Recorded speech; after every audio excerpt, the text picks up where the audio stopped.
Hey guys, so today I'm going to be doing something a little bit different. I'm going to be reviewing the Loki-X5 or SRD199 from Storm Racing Drones. Hallie passed on this to me to do a review, so I guess let's jump right into it. First off, we're going to start off with the bottom plate, and let's talk about it a little bit in depth.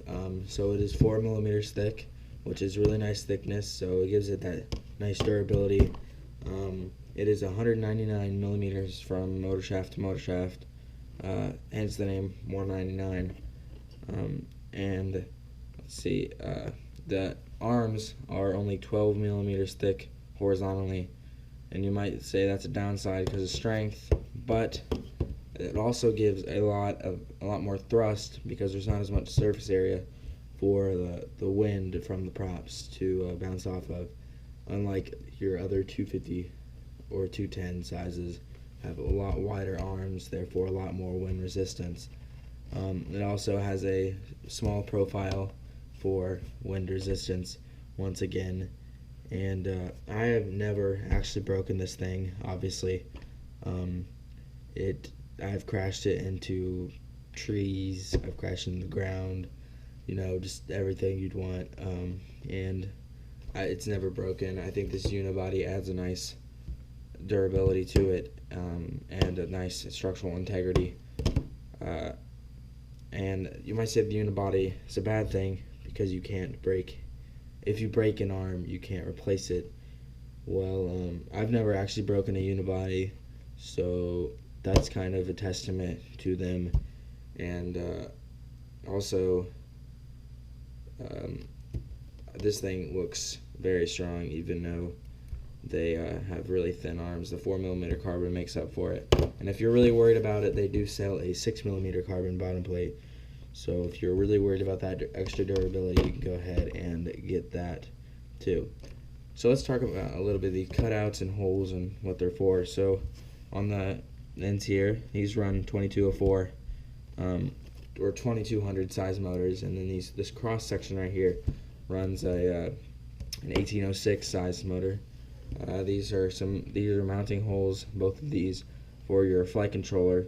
So if you want to run a regular 36 by 36 millimeter flight controller, you can, or if you want to run like a little Pico board or something like that, you can do that as well. These are the 4 holes for the standoffs, and then there's these smaller M2 holes up here, and that is for your HS1177, like so. But anyway, I'll talk about that a little later. And let's see, this has a little bit of a cutout for a battery strap, so you can run your battery strap under there, and you can get nice, good battery under there. And it also has these little indents for screws. I will also show you that later when I build it. So I guess that's about it for the bottom plate. Let's go ahead and talk about the top plate.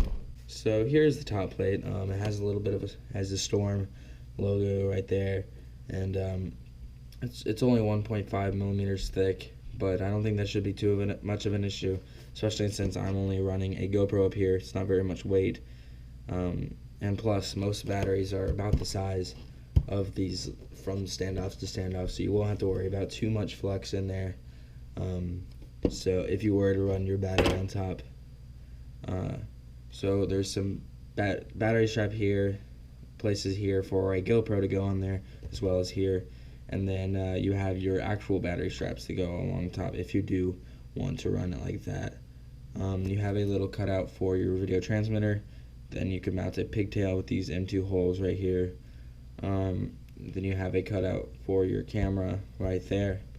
And I think that's about it. You got your standoff holes and a little bit of zip tie holes right here, so you can put all your components in there. But yeah, I think that's about it. One more thing, it's got a little bit of a indent or outdent right there. I don't know what you'd call that. So you can find your center of mass if it is good or not. But anyway, I guess that's about it for the top plate, and let's get into building this thing. So as I was building this, I forgot to mention that it does come with all the hardware, of course, you're going to need. It comes with these nylon standoffs for your flight controller and or power distribution board. And it comes off with these longer reddish orange screws and these shorter just plain orange screws. And these orange screws, they just go straight up, they go on top of the frame, and they actually come with, I think, a little bit extra than what you're actually going to need. And then these larger ones, they go underneath the frame to screw into your standoffs, like so. And then one more thing, they have little screws that have a little bit of a cone shape on the bottom, if you can see that. That is so on the bottom, if you can see, there's a little bit of a shape cut out, a cone shape cut out, so that your screws can slide directly over there, and it is flush with the frame. So when you put your battery on the bottom, if you were to do so, then you wouldn't have any issues with the screws poking out, maybe puncturing your battery or something bad like that. So here's the frame fully assembled, and this is all the hardware that came with it. It gave a little bit of extra these and a bunch of little battery straps and a little bit of stickers, thrown in there. And it gave some little nylon screws to put on the top of your flight controller. And there's also these holes here for an HS1177 type bracket mount, like this one here. Like I said, all of these components I have basically used already, so they're going to be a little bit scratched up, a little bit of damage to them, but they all work. And like I said, if you were to get this, none of this would be in that condition. But anyway, yeah, the holes line up perfectly for M2 screws to go right in your HS1177 bracket. So yeah, I think that is all. I can put the battery strap in just to give you guys kind of a visual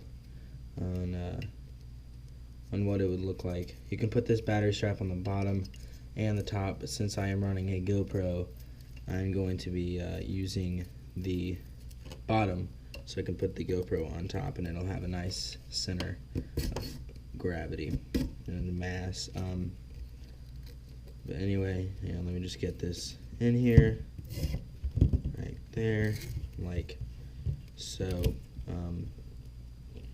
But yeah, anyway, that is about it for the frame. Also, one more thing, I swear, these are just kind of holes, cutouts right there for your GoPro strap to just go over there, hold your GoPro in place. I'm actually running a little Creative Dex 40-degree mount with they gave me a bunch of battery straps, which is awesome. And they also gave me a GoPro mount and a Mobius mount, like it's a all-in-one. I do not have it with me. I gave it to my friend for his Foxeer Legend. But anyway, yeah, they gave me that cool little bonus in there. But anyway, that's basically it for the frame. We should move on to the components I will be using in this build.